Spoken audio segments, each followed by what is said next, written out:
Hey, what is going on, ladies and gentlemen? My name is Rayge, and we are back today to break down the first event here for the Autumn Revolution featuring Gore, but more importantly, there's going to be an opportunity here to get more Isolate Purple, and we're going to talk about what you need to do to min-max this event, but more importantly, whether or not you should be focusing on it as well after the breakdown. So this is called Sentinels Assemble. As you can see, this is the next leaderboard event. If you guys have been catching my earlier videos, I've been saying for the past few days to hoard campaign energy, and we've done that. We actually, at the time of recording, I think I have more than 3,000 ready to go here, but you can see there's also a chance here for Diamond Sentinel, usually only available if you're spending in the game, but more importantly, like I said, there's lots of Isolate Ions Purple, Isolate credits, and as well as Legion Orbs to grab more Crimson Gear and valuable resources, maybe even character shards, who knows. Now, having said that, how you're going to score points in this event mainly is going to come from a few areas. There's Iron Legion Orb Fragments farmed directly from campaign nodes, there's going to be blitzing with Annihilator characters, and there's also a web milestone component tied back to this where you do need to be earning Thanos Annihilation Orb Fragments. I believe from the arena is the only avenue that I can see. If I'm missing anything, guys, please make sure you add a comment below. That way we can flag it for our attention.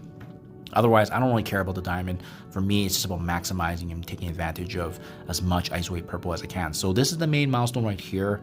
And actually, you know what I'll do? I'm going to go through the other details first before we deep dive this. So Sentinel Strike, this is the web milestone tied back to this event. And like I said, the only way to get points for this is actually earning Thanos Annihilator Orb Fragments, and from my knowledge anyways, it seems like the only time that you can get this is from the arena payouts made each day. Now, if you take a look here, there's actually 40,000 total points that we can actually get in the way of Iron Legion Orb Fragments and as well as the Sentinel Assemble milestones. It's a 1-point conversion, pretty simple math. Because it's 140,000 points to maximize all of it, this essentially is going to be 10 orbs per day, which means you basically need to be ranked top 10 for the duration of the week in order to maximize this milestone. So I think a lot of folks may not be able to hit this. For myself personally, sometimes I'm in the top 10, sometimes I'm in the top 20. So it's really going to be up to RNG to see how we do. I think most folks are going to be able to hit either milestone 8 or milestone 9, which still gives you quite a bit of points here, right? I mean, so in totality here, there's about 40,000, but if you don't hit that, you can still get, 34,000 points at milestone 9, and then another 8,000 points less than that. So for the purpose of my calculation anyways, I'm just going to use the 40,000 to assume you can do the top 10, but chances are we're probably going to be doing worse than that, but we'll factor that into the math here. So I do want to go back now to the main milestone event here, which is this one. And to be honest, I sifted through it. I looked at it and tried to see if there's anything meaningful to get. Outside of the fact that this is a leaderboard event, I mean, there's not too much going on in here, right? There's the Sentinel CORES tied back to the monthly event. The Energy Blaster is what you ideally want to be focusing in on, because the Energy Blaster is going to add a significant amount of points to the monthly event. I think it's like 45,000. And to hit that, you need 78,000. Well, now let's take a look at the calculation here for the scoring, right? We don't know the conversion yet, but essentially when you farm campaign nodes, from what we've seen in the past, usually it's 3 points per or 4 points. We're going to be conservative. We're going to do 3 points. If you blitz with annihilated characters, you're getting another 30,000. And even better, if you have any of these characters at 5 stars, it's going to make this event super duper easy. It's probably going to be the difference maker in some of the leaderboards of where you land. And it's also going to be potentially how far you want to go in the milestone, right? And keep in mind too, this is the leaderboards available right here.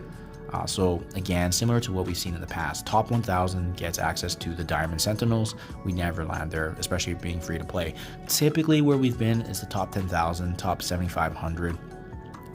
If you're just doing moderate power cores usage, right? So I think that's where I'm going to be aiming for, because that still gives you decent value here. You get some orbs for a diamond, you get some T3 ISO 8 credits for some additional orbs there, and you get, the notable portion of this is going to be ions now that radioactive treats going forward are eliminated. So I do like that. I like how it's, even the top 7,500, you're getting 500k in T3 ions, which is actually quite significant.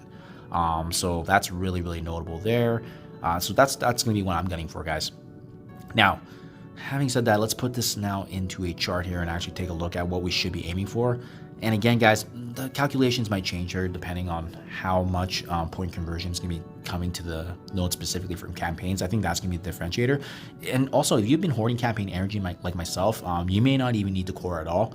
Actually, in my honest opinion, you should probably save your cores, because that has now skyrocketed to become the most important resource, especially that huge nerf to free-to-play players getting access to these characters after their release. So even if we're doing a 3-point per campaign node conversion to be conservative, we're still going to get close to 13,000 points. If you do all the Blitz and Annihilator characters, that's going to give you 30,000, as well as assuming there's free claims at 500 per day, it's going to give you 3,500. And then finally, that buffer, I would say 30,000 to 40,000 points is probably what you're going to be ending up with endgame Thanos Annihilation Orbs. So even at that point, guys, that's going to get you very, very close in that range, above the Milestone 13, which is 78,000 here for the Energy Blaster. So in my honest opinion, this event is actually really easy.